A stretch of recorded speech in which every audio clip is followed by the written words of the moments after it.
What's up, everybody? Thank you so much for listening. I wanted to put this in the top of the show. Make sure you subscribe on Patreon, patreon.com/Brennan Tassif. Check out the merch store at brennantcomedy.com to get your ex-drinking buddy merch. Subscribe, rate, and review wherever you listen to podcasts. As always, we're coming to you live from Gotham Production Studios, and I hope you enjoy the episode. Grab me a beer and grab me a coke. We bout to sit for an hour, bullshit and tell jokes. And please don't mix it up, cause he done sobered up. Brennan T Comedy on your social media feeds. And Brennan Tassif is your ex-drinking buddy. Brennan Tassif is your ex-drinking buddy. Brennan Tassif is your ex-drinking buddy. Brennan Tassif is your ex-drinking buddy. What is up, everybody? Welcome into another edition of Brennan Tassif is your ex-drinking buddy. I am your host, Brennan Tassif. If you're new to the program, quick rundown of the show. I used to be everyone's favorite drinking buddy. It was my favorite thing to do, hang out with friends, get drunk, do drugs, get in all sorts of trouble, and then reminisce about those crazy stories. I am sober now, but it is still one of my favorite things to do, hang out with someone and reminisce about the crazy old days. Most weeks I will be joined by a guest. This week is no exception. All the way from Atlanta, Georgia, Mr. Joe Dorvil. Man. What's up, brother? I hear it week in, week out, and it still impresses me that you do that just off the dome. Like, it's so I'm like moving stuff around. I'm like fidgeting with stuff, and I still got it. So, for the listeners, you've heard Joe before. He has been on this podcast 2 times before because we have a couple bonuses. One of the bonuses. We kind of have a tradition. Whenever Joe is releasing an album, we make sure he comes out. So breaking news, as of October 12th, a few days after this. October 11th. October 11th, 2 days after this comes out for the worldwide release, Joe is dropping an album called Outside, October 11th. You can find that on all streaming platforms. Yes, you can. All right. Well, take us through it, Joe. You were done with music after the second album. I wasn't done. So you said you were all finished. You were going to move into movies. You were finished with the music game, the rat race.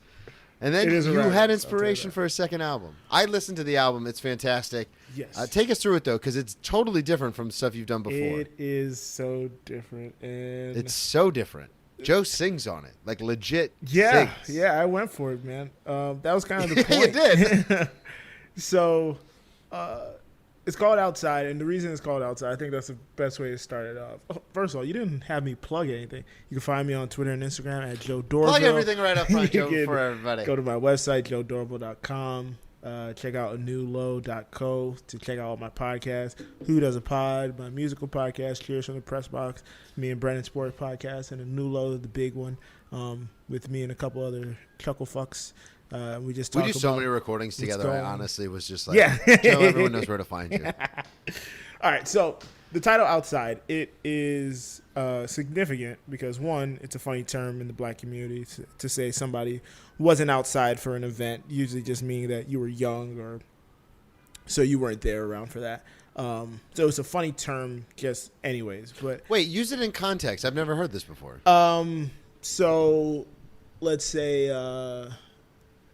so like my brothers, to me, they'd be like, if like In the Club by 50 Cent came on, it'd be like, oh, you weren't outside for this. Like you weren't able to go out and experience the song in that way. I like that. I've never, even growing up in Daytona, I've never heard that term. It's more before. Relatively new, I'd say, honestly. Okay. Well, I'm an old man, so that makes sense. You're about 10 years younger than me.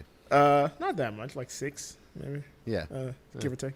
But yeah, so that was one part of it. The other part of it was I had went through so many iterations of titles that all had to do with like heartbreak or heartache or something like that, and I landed on this one because one, I did it for the title, but I shot the artwork outside, which made sense with the title. The artwork's cool as shit. You guys will see it. It'll be the cover art for this episode. It's very cool. Shout out to my boy Donnie, who shout out Donnie. Met me at the park to shoot that. Fucking Donnie, dude. Donnie's black. But so are the Celtics. They have black people in Boston. It was also about getting outside my comfort zone. It was doing something. Okay, that makes a lot of sense. Yeah, doing something that a lot of people probably wouldn't expect from me. Doing something that kind of, put people on on guard. Like, oh wow, I didn't just jarring the listener because if you know me, I'm young, black. Can't even say young anymore. I'm about to hit 30 here in a couple months. What are we doing? I'm so excited for December. But yeah, my music taste, my music range is so broad and so vast. And honestly, if you know hard flex, if you knew me 5 years ago, 6 years ago, I always said I want to be the front man of a band. That's one of the things I've always wanted to do. Just because I can't play any instrument, so just surround me with great musicians, and then I could just write some dope lyrics, and I could just front a band. So that was kind of the inspiration to make effectively a alternate rock album. So yeah. So a bunch of stuff I want to bring up because go back and listen to Joe's first 2 episodes, especially in the first one we talk about losing your mom and traveling over to Europe and how you and I met and everything. And then in the second episode, and then even in the bonus, we talk about you branching out and kind of discovering music, and not only that, but then, doing what you're doing now with film and everything. But this one I wanted to focus.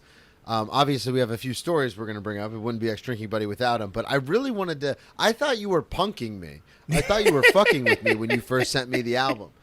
Because the intro, if I'm not mistaken, it's like a beat that fades out from the second album. It's the last song of the second album. That's what I thought. And it fades out, and then it drums kick, and then guitars kick, and I'm like, he's messing with me because I'm the white guy from Florida, who loves gym class heroes. I'm he's fucking with me. I know what he's doing. I was I know what he's doing. He's messing with me. And then the second, the first song of the album comes on, and I think it was that one or the second one. I was like, dude, this is awesome. The beat. Now, I won't spoil it. Go out and check out the album. It's called Outside, Joe Dorvil, October 11th, wherever you can stream music. And buy it. I was about to say, or purchase. Yeah. I get more money off purchase. Don't be a dick. Buy it. But it was so interesting.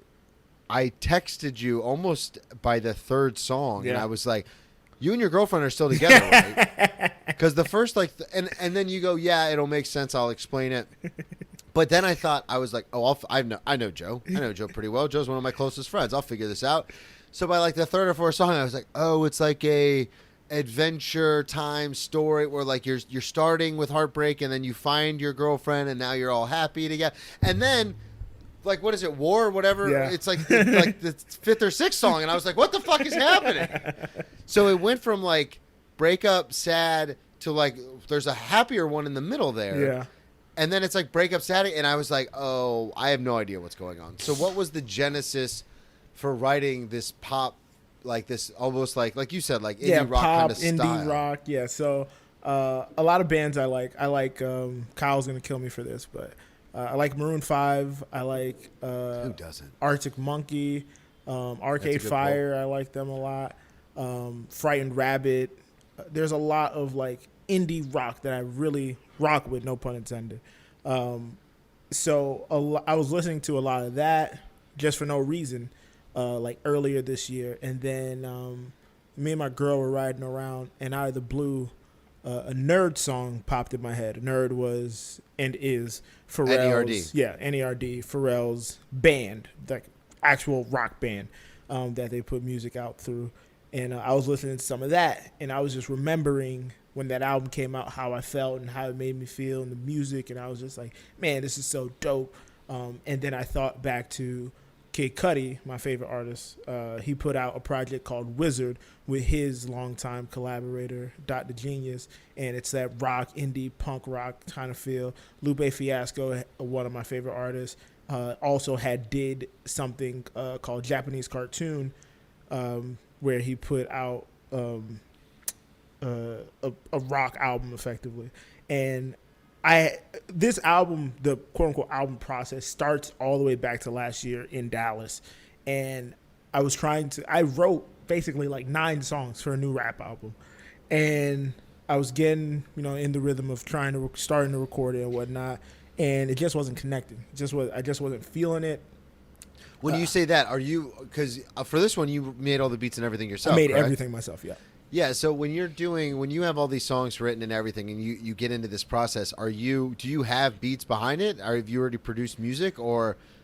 Because to me, that's like writing a bit where you're like, oh, this is a good bit, and then it just doesn't connect with the audience. And you're like, I did all this work, but I guess I just have to throw it away. Is that like what happens with music? It can happen like that. So for me, it's different for everybody because, some people purchase beats. They work with like longtime collaborators. Me, I like to, I'll jot down like a bunch of notes every once in a while.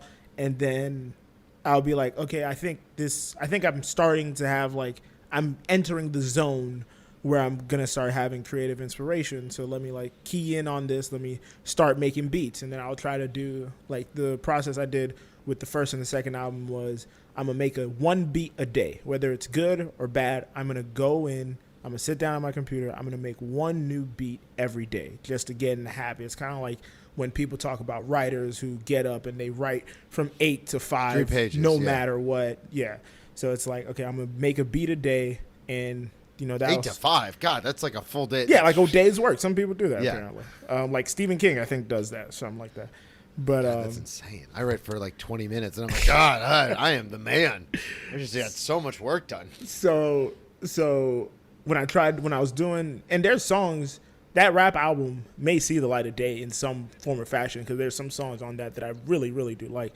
But it was just like, okay, I felt like I said a lot on the first 2 albums. What more is there for me to say that's different and new? And how do I challenge myself? Because one criticism I've had of artists that I appreciate and that are big is like, okay, you could get in the habit of just doing the same thing and people will appreciate that, but is that even fun for yourself? Like, and when I was working on that album at that time, it just wasn't, it didn't feel fun to me. I wasn't loving the things I was doing. Because you were doing the same thing you had done before. I didn't have that excitement. Like when I was making TV season 2, I remember writing some, and I was still living with roommates at the time. I remember writing some, and then I went down to my roommate, and I'm like, yo, hear this, da-da-da-da-da. And he was like, oh, man, it's like I didn't have that feeling about any of the things I was writing at that time. So I was just like, I'm not, that's not what I'm on. So then moving back and the NERD, playing the NERD in the car, like I was like, you know what? I've always wanted to do it.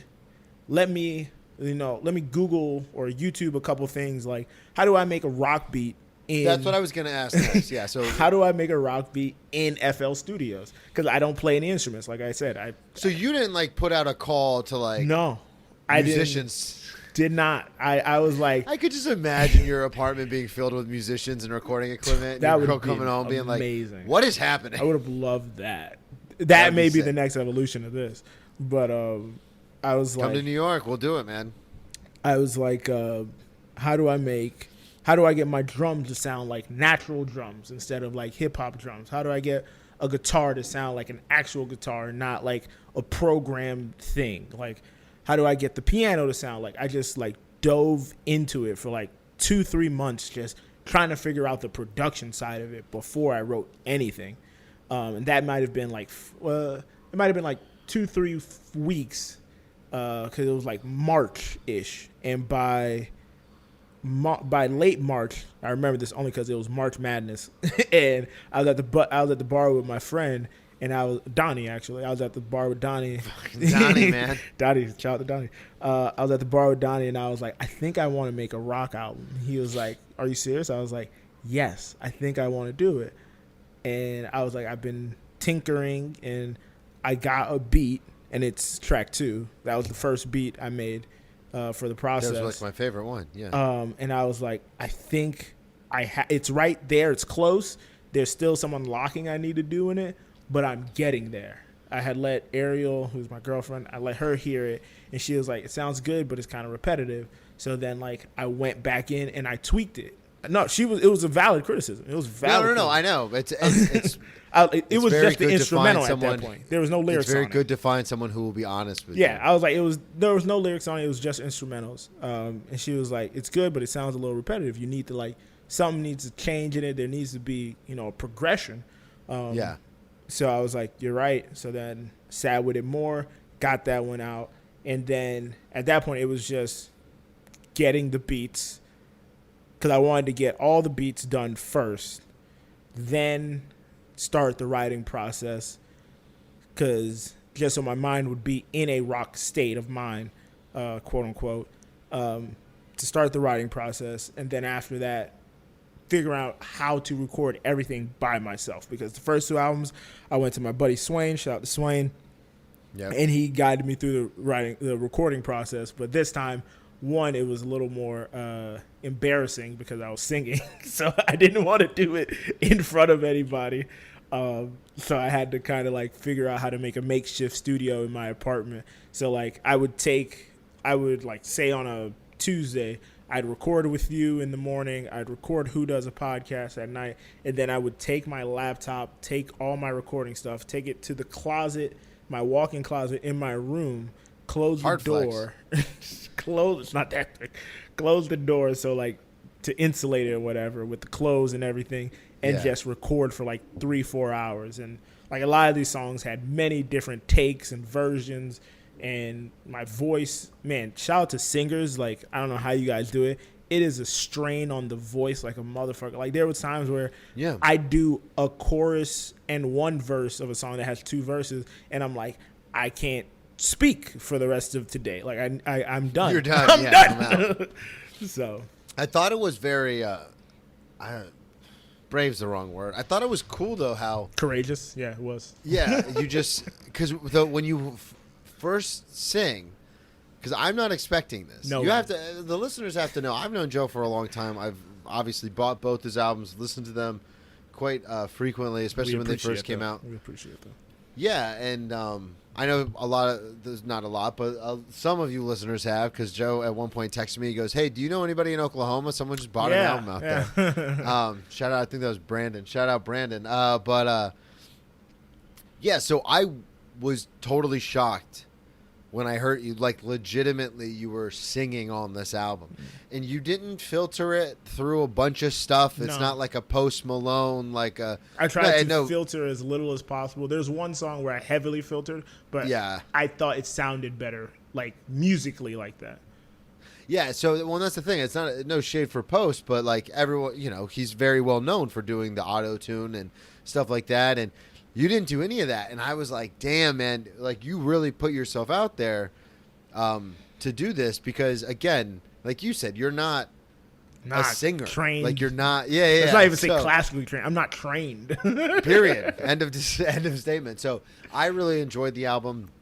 Where did, I really was interested in this because, again, I had texted you about this. Yeah, this is when what I first I've heard been it. waiting to talk about. Yeah, so why all the heartbreak and where is all the... You sounded like me on the album, and I was very much like, I can get into this, but is Ariel going to be okay with this? Like, what's happening? So tell the listeners kind of what the inspiration was for this. You, actually. Hey! Not just you, though. There were 3 people I knew who were going through a tough end of relationships. One was somebody close to me. I'm not going to say his name. One was my homegirl who hooked me up with the job I'm currently at. She was actually going through a divorce. Oh, shit. Like, as soon as we moved to Atlanta, she was getting a divorce to Atlanta, to Dallas. Dallas. Yeah, like, her and her husband at the time, like, just split. Like, it just kind of came to a head. The move basically exacerbated everything, apparently, whatever underlying issues they really? had. I wonder what that's and like. And then you were also going with your issues and your breakup. So it was just kind of a unique perspective of being somebody who's talking to these 3 different people and having 3 different experiences, but you're all having some type of heartbreak. And I'm talking to you guys, and I wouldn't say guiding or helping you guys, but you guys were asked not for my advice, but you talk to me about it because people like talking to me for some reason. Well, just listening sometimes is the biggest thing. Yeah. So, and whenever I would, relay something that happened to me in the past and how, there might be like some correlation between the 2 situations, I'm having to recall things from my memory. So that's bringing up some of my past or failed relationships back to the surface. So a lot of that was fresh on the mind and fresh. The wounds, resurfaced, and it felt like a interesting place to pull from because I'm not in that place anymore. But as I told my current girlfriend, it's easier to write from heartbreak. For me, it's easier to write music from a place of heartbreak than it is from a place of happiness. Yeah, I completely understand that. It's the same thing in comedy. Some of my best jokes came from times of sheer, like, desperate, like, times of, like, just being destroyed. And my first reaction, and, you know, you and I have talked about this before, it's the theme of the one-person show. My first reaction when something traumatic happens is to make a joke. Mm-hmm. Obviously, in your life, it's to write music. And for me, it's to, like, make a joke. And so, and like to write a bit about it. So it's interesting because I have some fantastic jokes that sometimes Tracy will be, she never has and never, I don't think ever would push back on like me telling. Mm-hmm. But, you know, sometimes you can see it in their face where it's kind of like, really? Yeah. But it's like, yeah, but this joke is hilarious and it's also incredibly relatable. Because everyone's had their heart broken. Every person in the world has had their heart broken. So it's an incredibly relatable thing. Not only when it comes to just relationships, but I mean, obviously, what you went through with your mom, you know, people go have their parents get divorced, kids grow up not knowing a parent or losing a sibling, and like damage and tragedy is so it's I mean in the fabric of humanity. Yeah, and it's the basis of so much art. Time plus tragedy equals comedy. I mean, we say that all the time, obviously, and it's for my line of work, and it's the same thing with music. I still go back. I literally have a station on my Pandora. Yes, I use Pandora because I'm an old man. Always I have a station on my Pandora called Breakup Songs. Yeah. And I listen to that at the gym all the time because it's like very motivating. It's some like, of the I best did songs. feel like there's some of the best songs.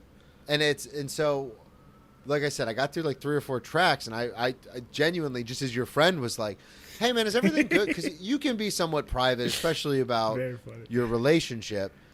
So I was just like, everything cool, man? Yeah. Like, did you just not tell me? Because Joe was always like, I don't want to talk about it on the show. Yeah, and so I was like, is there something you need to tell? And you're like, no, everything's good. And so I'm very, one, happy to hear that obviously everything's great in your relationship. But 2, you know, I'm a narcissist, so I'm super happy to hear that inspiration, baby. I was part of the inspiration.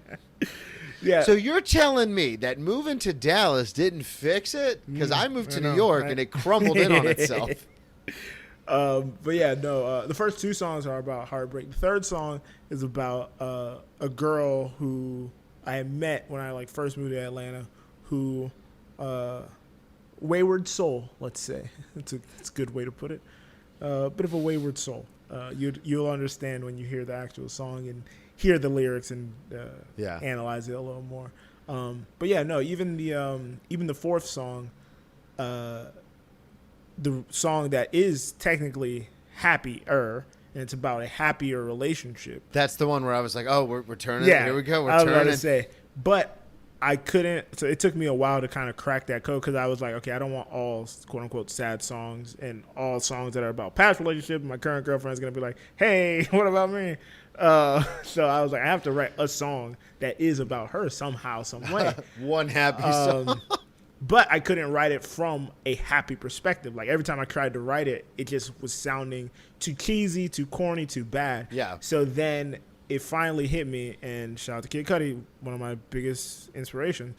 He has a song called Teleport to Me, Jamie, about a relationship where they're not in the same place.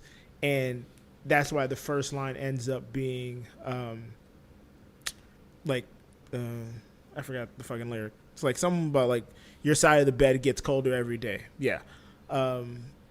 And so I was like, let me write it from the perspective of me longing for someone while we're in a long distance relationship. And so I was like, that makes more sense to me creatively than just doing a, hey, I'm in love, happy-go-lucky song. Yeah. So I was like, even that song has some tension, even though it's a positive song. So yeah, one of my favorite songs by Alkaline Trio, it's that same kind of style where it's one of my favorite songs, but it's about them being in a band and always being on the road, and he finally found his person, but obviously he has to do the music thing. Yeah. And so it's exactly what you're talking about. It's exactly what you're going for, and I think landed very succinctly. It's that, yeah, I am happy. I do love this. This is a great relationship, but it's just we're not in the same place. Yeah, there's some hard parts to it. Oh, the line I'm fucking, it's killing me. I miss seeing you when I wake up was the first line. Your side of the bed gets colder every day. But Shout out to Kid Cudi. We're gonna tag him in all this. No, so all right, this is fine. I can do it like this. But yeah, that's a true point with the just the entire idea of being, because the first 3 songs are sad, and then you, like you said, you did the long distance one, and then it gets kind of sad again. I don't want to give obviously the entire album away. Mm-hmm. What was it like to what was the experience like? Not only recording what you had talked about, being in the walk-in closet and like trying to do that, but then like I'm curious about this. When you hang out with your girlfriend, everything's good, but then you get home, like, and you have to record. What are you doing to like trigger that in your head? You know what I mean? That is such a good question. Thank you so much. Because I had to like channel something, and it's like, okay, I'm not a natural singer, again, like I've said 1,000 times already. So it's like, you're really selling this I'm not a natural singer thing. I'm not a natural singer. So it's like, how do I lock in? How do I tap in with that to get something going there? God damn it! For those watching the video, Brennan's the light is still an issue.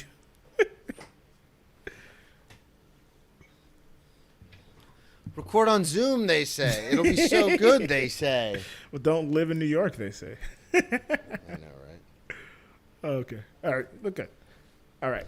So, you're not a natural singer. Not a natural singer. So, fun thing I'll say, you want to know one of the things that helped me the most with this entire recording process? It's going to sound crazy, but it'll make sense, is Who Does a Podcast? Well, that's not mine, so I don't. No, I'm kidding. We Shout cover out, Kyle. so many different genres of music with all the different musicals we do. We happened to hit a spot like where we did Purple Rain, so that was Prince. We did this thing called Once, where there's this folk singer from Ireland, and there was one more I can't remember right now, but those helped me. Like, I would listen to those before I recorded, and I would sing those songs before I started singing my songs, because let me get my voice right, let me warm up the voice, let me get the inflections right, let me, it's easier to sing, and this has been my experience all the time, it's easier for me to repeat someone else's words before I create a song, because when I'm creating a song, it's all brand new. It's like a newborn baby. There's no imprints on it yet. So there's no template. Yeah, there's no template. So it's like I could really F this up when I get into it, versus you have something where you know it. So I'm more comfortable like getting louder, getting quieter and all that. So taking that energy before I went to record some of my stuff. Like, I listened to a lot of Prince. I'd listen to a couple of songs from Purple Rain before I did it, or I'd listen to a couple songs from the movie Once before I went in and did it, or I would listen to Arctic Monkey or Frightened Rabbit, or just a bunch of different things before I actually got going. Yeah. So with music, because I think of this like an acting exercise, I think you're like in the closet and you're like, okay, I'm angry, I'm sad, I'm angry. But with music, I guess it's similar with comedy, where you don't have to necessarily be in that emotional space. No. Okay. No. Because in my head, I could just picture you in the closet like, you hate her, you hate her, you hate her. And me. Here we go. But that's not the case with music. No. It was more of a, that sounded terrible. That sounded terrible. That sounded terrible. That sounded terrible. Like, so many terrible takes. I was like, get it together. All right, I'm going to go lay down for like 5 minutes. Now we get back up. And I came out. It's so good. Again, everybody check it out. October 11th, outside. We're going to put it, you send me the link that means the most to you as far as whatever it is, and I'll put that in the show notes so people can check it out. I did want to talk to you just in the spirit of the show. Yeah. I wanted to bring up, you did send me a few stories. I did. For Ex-Drinking Buddy, which kind of coincide with just our friendship and how long we've known it. We've known each other 4 years now? 5 years now? 4? 3 years. 2020. 3 going on 4. Yeah, 3 going on 4, yeah. No, we met in 2019, didn't we? No, 2020. You're right. We met on Zoom, buddy. because it was COVID-19. I always think Yeah, it was you always throw it off. Yeah, but it didn't hit America until 2020. March of 2020 is when Giannis Antetokounmpo knocked over all those microphones. It was Rudy Gobert. Rudy Gobert knocked over all those microphones. Sorry. Different European. Different. I mean, it's a 7-foot European. I mean, come on. See what I did there? I said 7-foot European. See what I did? I see what you did. It's good one. Pretty good there. Pretty good. So, do you think that's weird for Rudy Gobert to be on the same team as Cat now? Because he made such a mockery of COVID, and then it's such a horrific story. His family. It destroyed his whole family. Yeah. That's got to be weird. Someone's thinking. Great I mean, point. if I'm bringing it up, someone's thinking about Somebody it. thought about it for sure. You know what's a funny one? My brother just informed me of this the other day. So Kelly Oubre, this is so random. Sorry to the listeners. Kelly The Oubre, Washington Wizards killer, Kelly Oubre, Game 7, Kelly Oubre. Kelly Oubre just got signed to the Sixers, right? Yeah.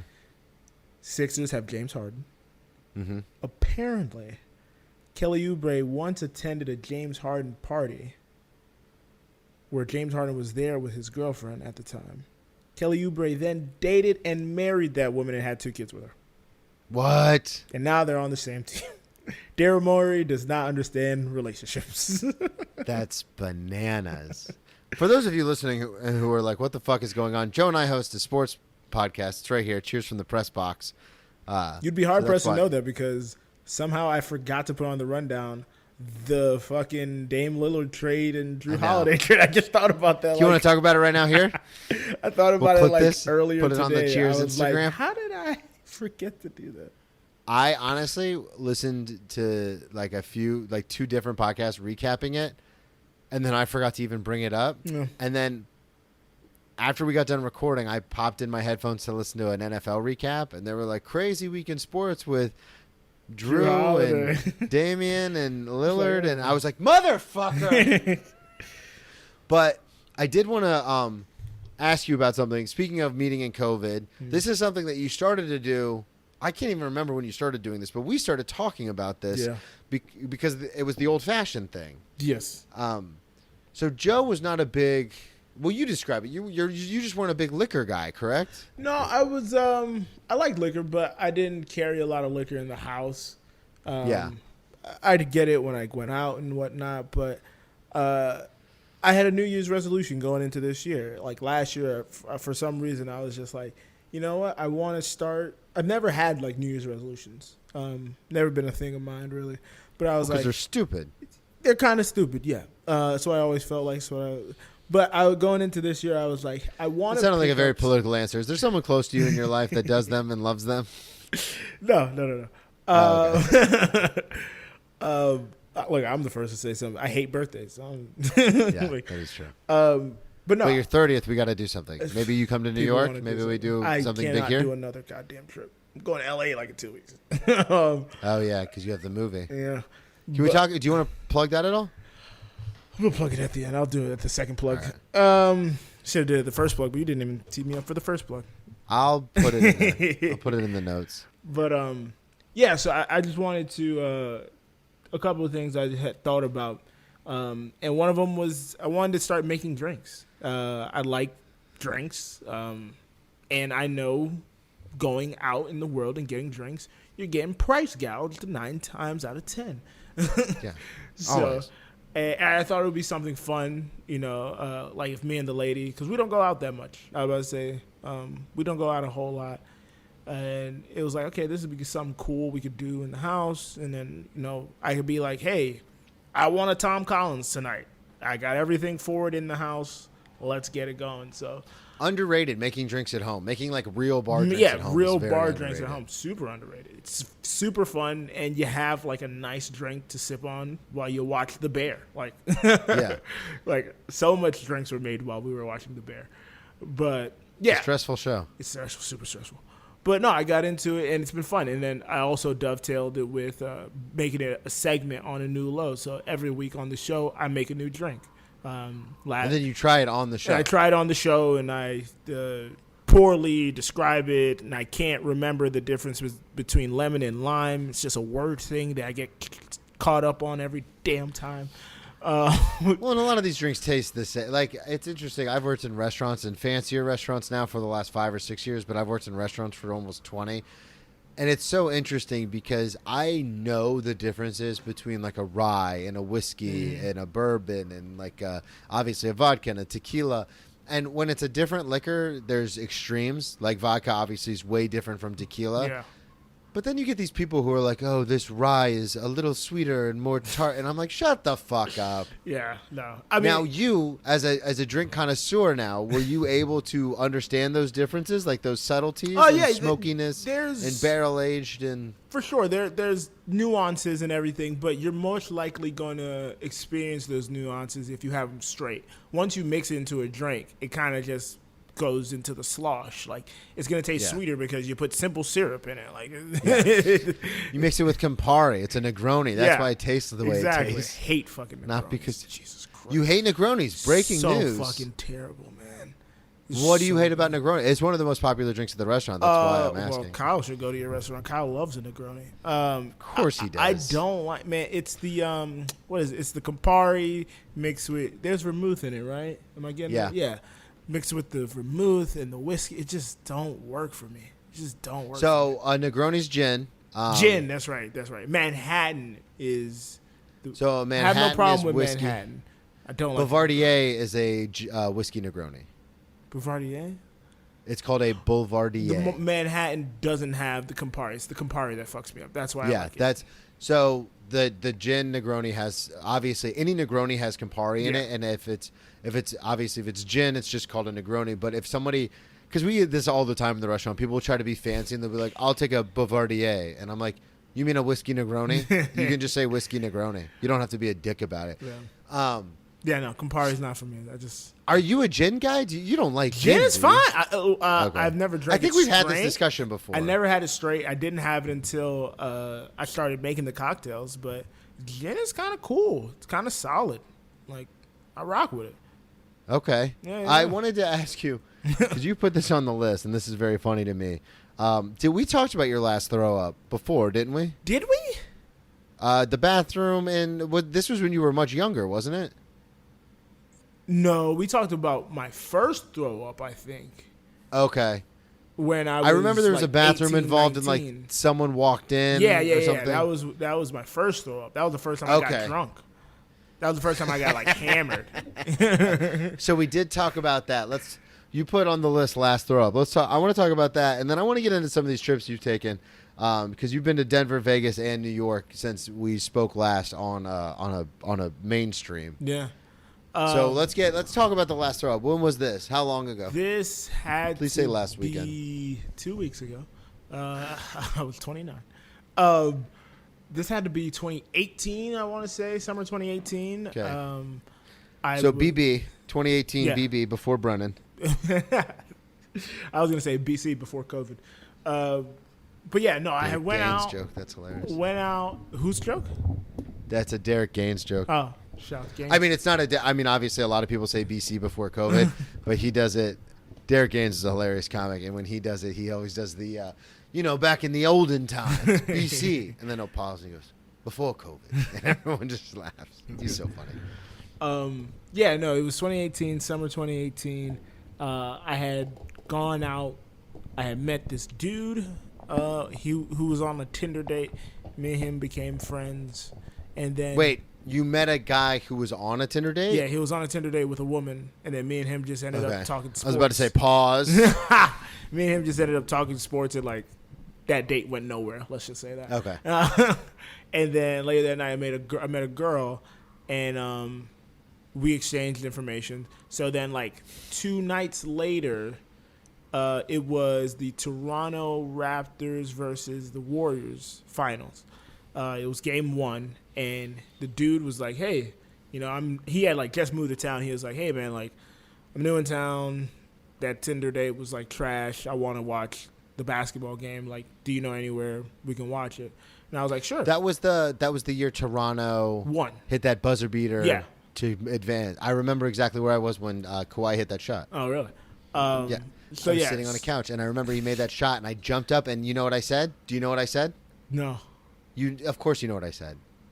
You have to You played to the whistle? You played the No, last I jumped off the couch and I looked at Savannah because she was in the kitchen. And I screamed, "This is why we play the games!" Okay, I was like... Which is my sign-off from Cheers from the Press Box, in case anyone's wondering. So this guy reaches out and he goes, "Hey, I'm new in town. Yeah. I got nowhere to watch the I have game. no What friends, are you doing?" Like, Yeah. you like sports. We talked about the Lakers for like 20 minutes. You want to watch the finals game? He's from L.A. Okay, I was So- like, that's a weird choice. So met up, and then I texted that girl. I was like, "Hey, I'm going out to watch This the is game." so crazy. So, like, the three people you happen to meet on this, or the two people you I met happened on to meet this that night. I was like, "Hey, like you said, hit you up if I'm doing anything. Like I'm meeting this guy I met the other day at a bar to watch the game." She was like, "Oh, I'll come after work." So she came after work. The game ended. We were hanging out at the bar, and she was like, "Hey, my cousin just invited me to like this bonfire thing at this place or whatever." And I was like, "Oh, cool. Yeah, I'll probably." This is go." in Atlanta? This is in Atlanta. And I was like, "Oh, cool. Yeah, sure. I'm down to go." And so I went to the gas station, got two bottles of wine. Ugh. Yeah, I was big on gas station wine at that point. How far you've come. How far in I've just come, a short right? amount of time. You're talking about gas station wine in 2018, and then we were talking about in 2020 you mixing and making your own cocktails. Yeah, I got to the point it Campari became in the house now. a segment. It That I became a hate. segment on your podcast. Got vermouth in the fridge though. Shout out to I like a Manhattan, nice little 50-50 Manhattan. Not Manhattan, Yeah. sorry, martini, little 50-50 martini. Wait, so what kind of vermouth do you have in the fridge right now? I got sweet and I got dry. Wow, Yeah. my man. Gotta have both on You deck. know what you have to get? You got to get the Lilla Blanc to make a Vesper. I'm aware of that. That's on the list somewhere. Yeah. I made a Well, that's hard to Sazerac find. like a couple days ago. Oh, that's good. Did you Yeah. get real? Yeah, I got absinthe. Real I don't know if absinthe? it's real, but I was able to find absinthe at Total Wine. Yeah, it's They sold it to me as absinthe. That's all I can yeah. say. So, that's it. It's real. It's real to So me, you go to damn this- it. You go to a gas station to get To go get $5 wine. Yes. Two for $7. How about that? I don't know. I'm from the South too, baby. That's how we roll around there. So got those and Barefoot. then it wasn't even barefoot. It might have been Sutter Home. I can't remember. But her cousin just so happened to stay around the corner from me. So I was gonna meet them there, and then we were gonna drive to the place together. Met them there. Okay. Drove to the place. It was like BYOB, and Yeah, it's a bonfire, Joe.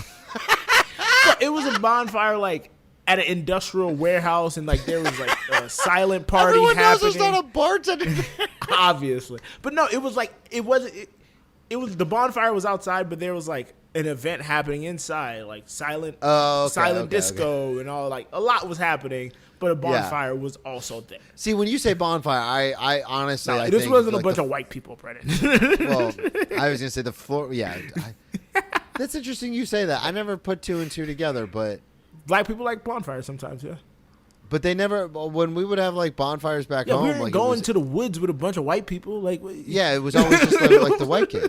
fuck And I'm you not doing? saying the parties were segregated because there were No, plenty of house parties where we what were I'm all telling hanging you out. is but we don't want to be a statistic and be lost Okay. in the woods with a bunch of white people. that makes sense. It's like a That horror makes a lot movie more waiting to sense happen. Yeah, that's true. Yeah, I went to God, the, I never even put that went to the together. woods I with was all like, my white friends, like- and we went to stand around a fire. That hasn't gone wrong in the South before. I was like, yeah, none of my teammates ever came out to the bonfires. It just hit me. I'm 35, and this just hit me. I was like, wait, they never did go. Oh gosh. So, but the plan was I had two bottles. I was like, okay, me and her could sip this wine or whatever. And I think she may have gotten like I think I bought like plastic cups or something. She might have had a cup of this, and I housed one full bottle of wine by myself. Oof. Just went through it. It was Chardonnay. Just went through it. And then I was like, You're like, I'm having a great time. I was like, you know what? She was cool, but there was nothing really there. There was nothing that was going to actually happen or anything. Plus, we were there with her cousin, her older cousin and stuff. So I was like, I'm going to just pop the top on the second bottle of wine now. So the after disaster taught us anything. You got to pop the top, gotta pop baby. the top on that second bottle of wine, baby. Knocked back that second bottle of wine. It was just like chilling. I was just zoned for that night. We eventually drive back. I get in my car. Lived super close, and I wasn't really hammered. At least I thought. Drove back, got to my apartment, I was living at the house then, yeah. I got back to my place and just went upstairs, laid on my bed, and I was like, man, this was a crazy 2 days in Atlanta. Like, wow. And then I immediately had to get up, and I just yacked in the bathroom for the rest of the night. Everywhere. Oh man, I think I got to the sink. I'm not a big toilet throw upper. There's just something about I'm not putting your head in the toilet. toilet. I'm just not gonna put my fucking head in the toilet. Like, fuck that. I just yacked in the sink for like. That's on brand for you. You're not you don't strike me. Actually, as this was 2019. I got the days wrong. Yeah, it was 2019 because we already lived in that second place in Atlanta. Me and my roommate. So yeah. It was 2019, but yeah, I just yacked. And after that, I was like, gotta pace yourself. After that, I was like, I'm instituting a 2-drink minimum or maximum when I go out. You can't hear me? That's a me thing? What is happening? Gotta pace yourself. Zoom is acting Can up. you hear me? I can hear you, yeah. This is interesting. You were literally, as you said, gotta pace yourself. Your audio just cut out. Hello. So weird. It's not your, it's not the thing? Hello. There it is. Yeah, no, Zoom just cut me off. My recording's still going, so Okay. that's how I knew it wasn't my thing, my board. But yeah, gotta pace yourself. After that, Zoom was like, Joe, you're absolutely right. You need to pace yourself. After that, I instituted a 2-drink minimum whenever I went out. 2-drink maximum whenever I went out. Like I can't. Yeah, so talk about this because this is something I've heard you mention before. Yeah, I'm pretty sure. So this is like a rule that you steadfast live by. Yeah, to a degree. I mean, color outside the lines. Well, because when you came to New York, we all went out to the stand. So we'll dovetail all this together. But we all went out to the stand, and I was thinking like I was gonna get you guys fucking hammered, and you're like, you had like one drink, and you're like, I'm good. Yeah, no, because you had already been drinking like throughout the day, and you were like, no, I'm good, I'm fine. And I was like, no, like, come on, everybody. Like, you're in New York. Let's get wasted.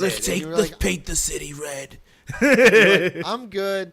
So that's after that throw up incident. That's when you implemented the 2-drink maximum. That's rule? when I was like, you know what? I hate throwing up. I don't think anybody likes it. But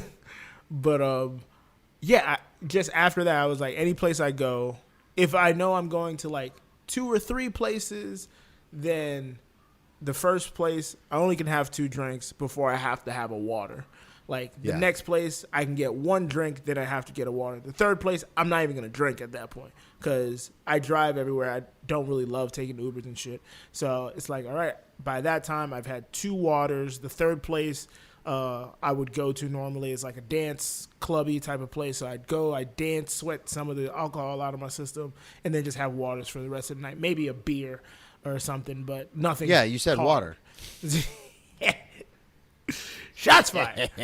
But basically just I know I want to get home. I know I want to be safe, and it's like I'm an adult. Let me try to be responsible with my drinking. Like I have to be accountable for myself. Like if I'm Ubering somewhere, it's like, all right, fuck it. Let's let the Lord take us. But if I know I'm driving and I need to get back home, I don't want to be reckless. I would hate to get in a car accident. I've never been in an accident since I got my license.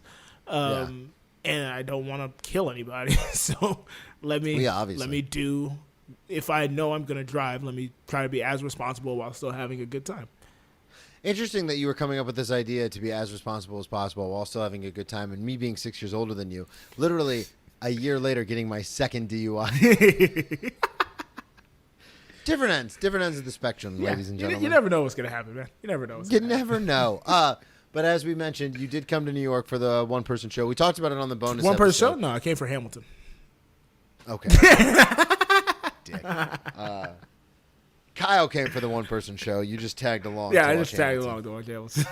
No, that was a lot of fun, though. You guys came out afterwards to the restaurant where R.I.P. Power of How, but we all went out there for dinner. The Power of How is over? I'll tell you off air. Oh, man.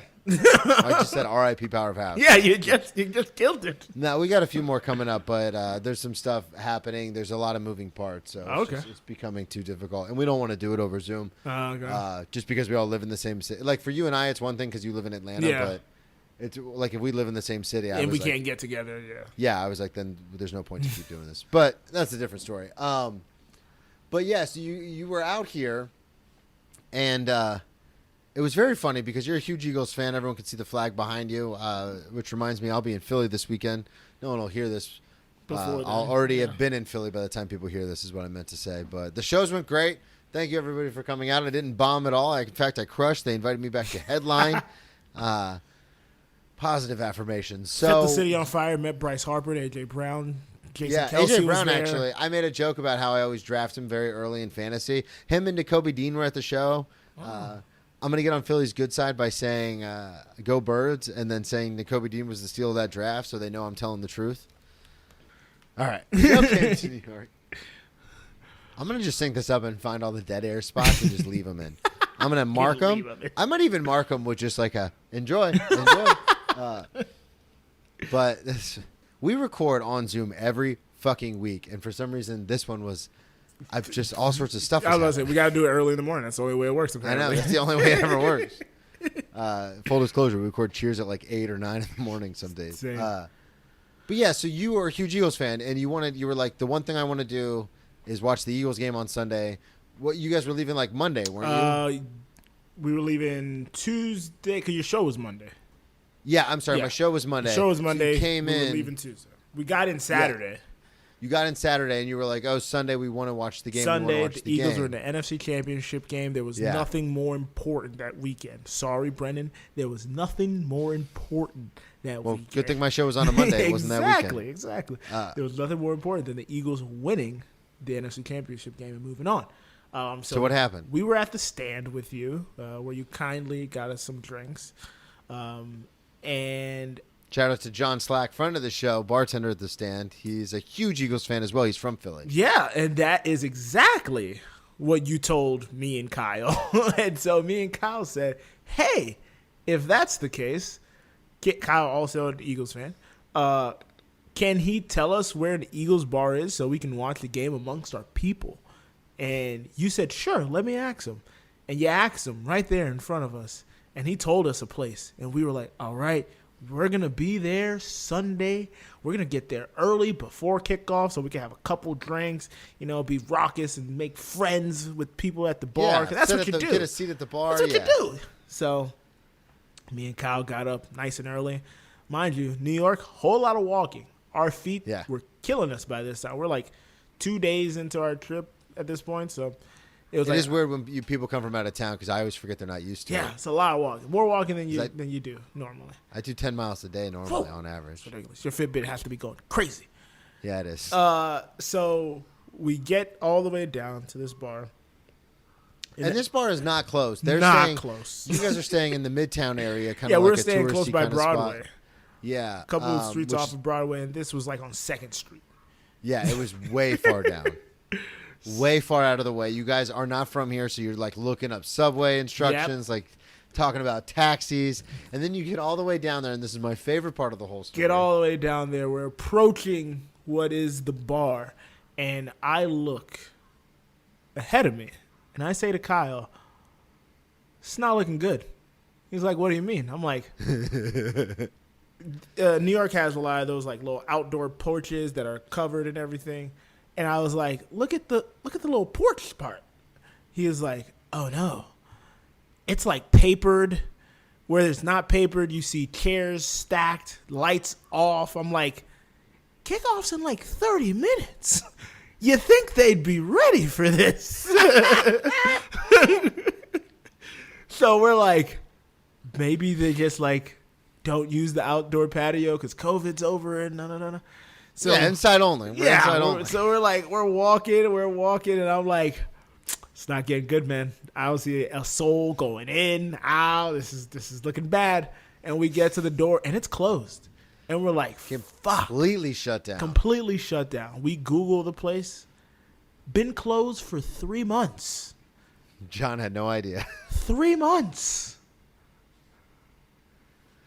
Like week 2, it was done. So where did you end up watching the game? So we had Pat. So we were like, all right, so let's try to look up another Eagles bar. And then we found one, but it was going to be like way uptown. So if we tried to get to it, we were going to miss some of the game by then. And my feet were killing me. My knees were killing me. My calves were killing me. My newly improved supported calves. These new calves I got, they would have. You'd be fine. I was gonna say, I'd be crushing the city. This new in shape goes to the gym twice a day. Joe Dorvil would be great. These calves right here, these calves are ready for war. But the calves I had prior to were not were not fit. So I stopped. I was like, Kyle, I don't think I can make it uptown, man. I was like, I'm not gonna make it, man. I was like, my feet are gonna collapse. There's a Bills bar right here. Let's just go in, say F it, and just watch the game. This is the playoffs, here. so they're going to be playing the game. The game will be on TV, and the Bills are out of the postseason, so there's no conflict there. Yeah. So we go in, and I think one of the bartenders has a Bengals jersey on. It was so weird. And we're Isn't that who bounced the Bills? Did they beat the Bills that year? They might have. Because this was this year. This was 2023. Yeah, this was this year. Yeah, it might have. I don't remember. Oh, I don't remember. Back to my cheers googling, and me not googling. So we sat there and we're talking with the bartender, and she's like, "Oh yeah, that place has been closed for like 3-4 months now. Like, why would somebody tell you to go there?" We're like, "Oh my god!" I think we eventually called you and we're like, "Brennan, can you tell John to like never recommend a place that he hasn't been to in a long time?" And you told us like he just had a kid, he hasn't been out in a while. Yeah, he hasn't been out. I was like, well, then don't recommend the place. Yeah, the Bengals beat the Bills January 22nd, 2022. So that would have been the week before. That's hilarious. So yeah, but we were able to sit there, got drinks. It appears that bar de facto became an Eagles bar. Everybody who would have went to the other place went there because there was a lot of Eagles jerseys. Didn't see a 49er jersey in sight. There was a guy that came in with a Reggie White throwback. Like it was all good feels because from the jump, the Eagles took out Brock Purdy almost instantly, and it was smooth sailing from there. And it was one of the best nights of my life. That's awesome, especially that you were able to find a bar anyway. That's always a fun thing because like we have that Jack's bar. Shout out to St. Pat's on 46th Street here in Midtown Manhattan. Well, I live on the Upper East Side, but you know what I'm saying. But it is interesting because people will come in and they'll be like, "Games, football." Because there's a lot of tourists and stuff, and they'll be like, and we're like, yeah, there's games on, or like even New Yorkers will come in and be like, "Fucking put the Giants game on." It was a Boston accent, but that's the only one I know how to do. But we're like, no, this is a Jags bar. You're in New York City. If you want to see a Giants game, go to any other bar. Yeah, but this is a Jags bar. So I think it's cool because you went into a Bills bar, but because the Bills were out of the playoffs, they're like, well, yeah, we're obviously gonna play football. Got to make sales. We're not going to not have football on the TV. We have a few more minutes because I have to do a bunch of edits because I'm a terrible host. I had a phone call in the middle of this too. And my mic went out for no reason. Yeah.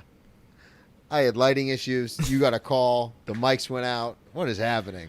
I did want to ask you because I know we were going to kind of save these. And I understand, if they, it's not like they weren't like huge party trips or anything, but I was curious to know how Vegas went because you went to Vegas with the A New Low crew. Yeah. And then you also went to Denver for our former Cheers producer, R.I.P. Greg Pineda, and Kendra. They had like a whole thing out there. Yeah. So what is that like to go on these trips with these people? Because we all met through Zoom, like through a podcast. Well, I mean, even New York, I went with Kyle. Yeah. And I know we've talked about it on the other episodes you were on because it is so fascinating how in 2023 now, like one of my closest friends, that people are like, "Oh, did you go to school together? Like, how'd you meet?" And it's like, we listen to this podcast about the after disaster. That's Gotta explain. Niche. Imagine me explaining it to my girlfriend. Like, why are you going to New York? Me and Brennan who do Cheers together. Tracy's like, "How do you know Joe?" And I was like, "So there's this podcast we both really like." Like, man. Man. So going to, because both of these trips, both Vegas and Denver, were both with this same crew. The AD, now a new low crew. Yeah. So how did that go? Like, what is your instinct? What is it like with the? Let's talk about Vegas first. What was the inspiration to go to Vegas? The inspiration to go to Vegas was Scott's a degenerate gambler. Yes, Scott by Scott gives out all sorts of gambling tips. Scott by Scott. Scott is a degenerate gambler, and he's constantly, then and now, always going to Vegas. And Vegas had just lifted whatever COVID restrictions because... Doesn't he live in Vegas? No, he lives in California. He lives in the Redlands, which is a little north, a little east of L.A. Okay. So, yeah, but it's not too hard for him to get to Vegas. And it feels like he lives in Vegas. He's there every other week, it feels like. Well, and his background is always Vegas. Yeah.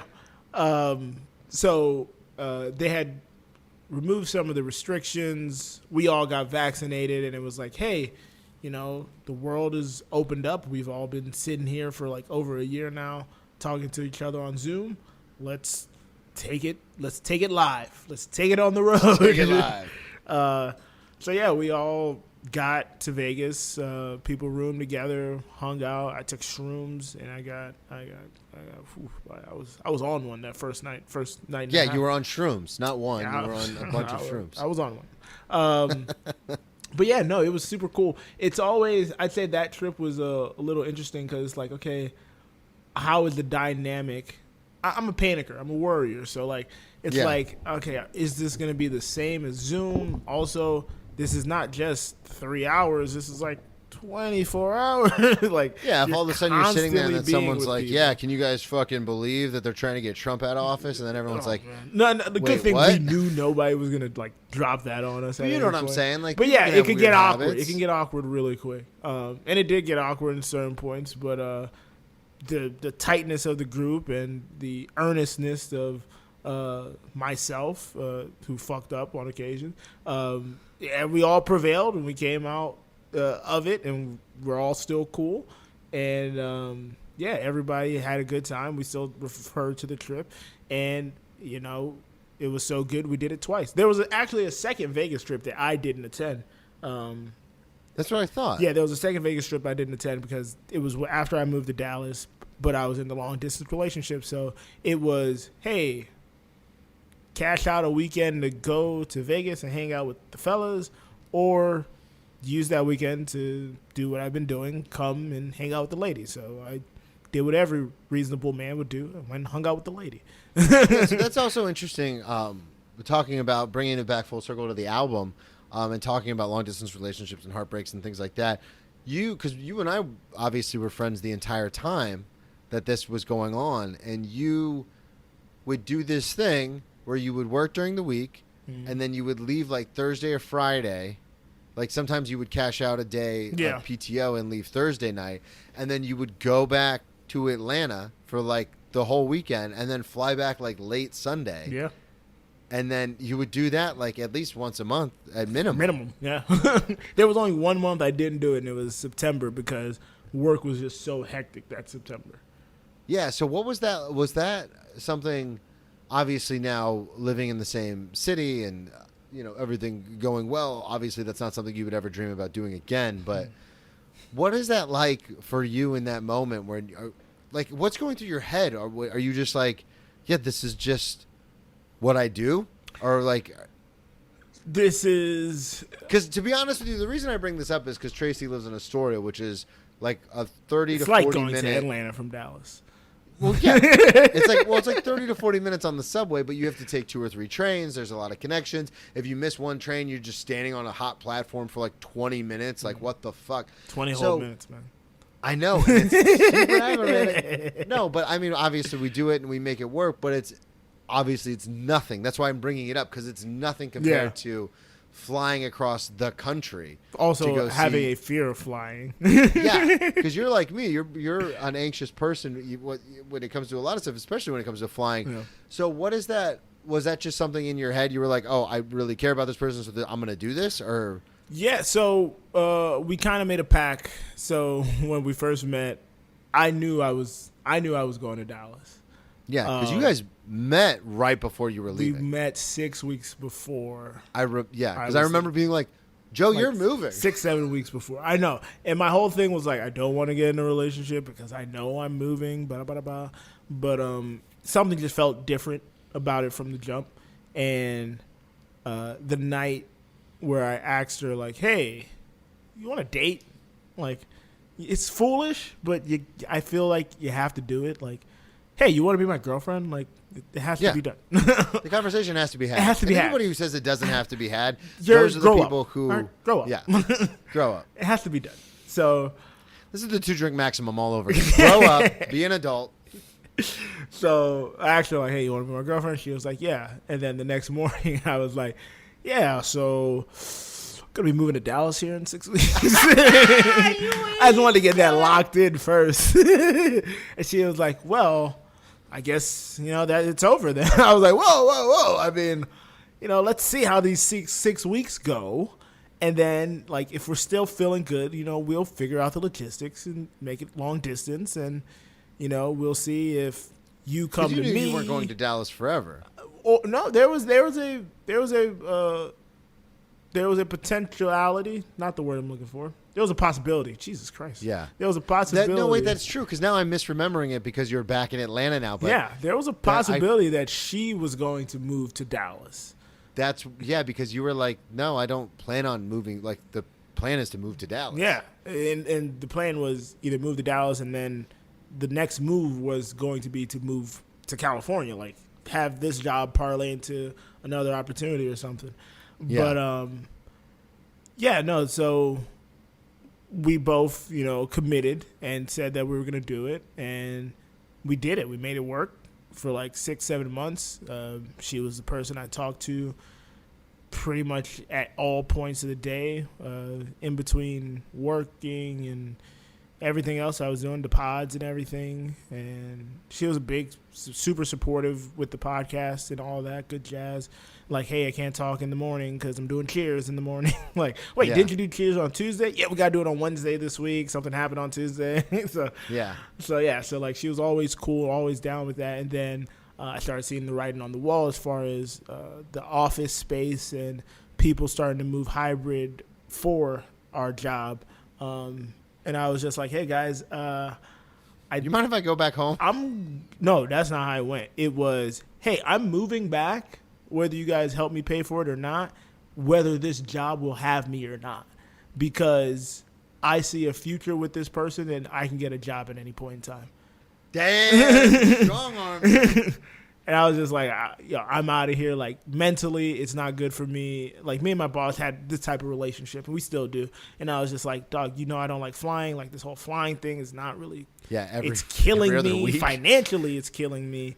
And then mentally, it's weighing on me. And he was like, yeah, so we don't want to lose you. So moving back is fine. And if we can help you out, we will. But we're at that point, we're renting this big office space. We really don't have anybody to fill, so we don't know if we're going to be able to help you. Exactly. So December came, my lease ended, and I packed up a U-Haul, drove back, and I've still been employed this Happily entire time. ever after, and, man. Me and the lady are better than ever. Perfect. That's awesome, dude. Thank you so much for coming on. Make sure everybody you check out the album. Plug everything one more time. The album, loadedforbeardoc.com. Yeah. The whole thing. The album Outside comes out October 11th, next Wednesday. This Wednesday, if you're hearing this on Monday. Check me out on Twitter and Instagram, joedorvil.com. Check out joedorvil.com. Check me out on Twitter and Instagram, at joedorvil. Check out joedorvil.com. Loadedforbeardoc.com. Me and Anderson Cowan, film director out of California. Friend of the show. Been on the show. Me and him are putting together a documentary, a short film, and a feature film that has a lot of heart and a lot of... It's interesting how it all came about, but you can get more information by following the socials. Just Loaded for Bear on Twitter or Instagram and Facebook. And loadedforbeardoc.com, where you can donate to help us get it over the edge as far as the documentary side of things. Yeah, because this is getting made one way or another, and it's going to be by hook or by crook. It will be done. So yeah. Well, thanks for coming on, dude. Yeah, and check out all the podcasts that I plugged in the beginning. Cheers. Who doesn't? I'm not going to link those. The only one I'm linking is Cheers in the notes. Because that's the one we do. Thank you, everybody, so much for listening. At Brennan T Comedy on all social media. BrennanTComedy.com. Check out the one-man show, Ex-Drinking Buddy. Yeah. Come see me October 14th. I'll be at the Broadway Comedy Club in New York City. Nice. Yeah. Beautiful. Kid Cudi's We're out. Performing in New York here shortly. Who is? Kid Cudi's doing a bunch of shows around the city. I'm so jealous. Yeah. So jealous. I don't know. Maybe I'll reach out to Kid. To see if he wants to do the show? He has to have no. some great drinking stories. Yeah, for sure. His was like the main stuff we would drink to back when I was in college.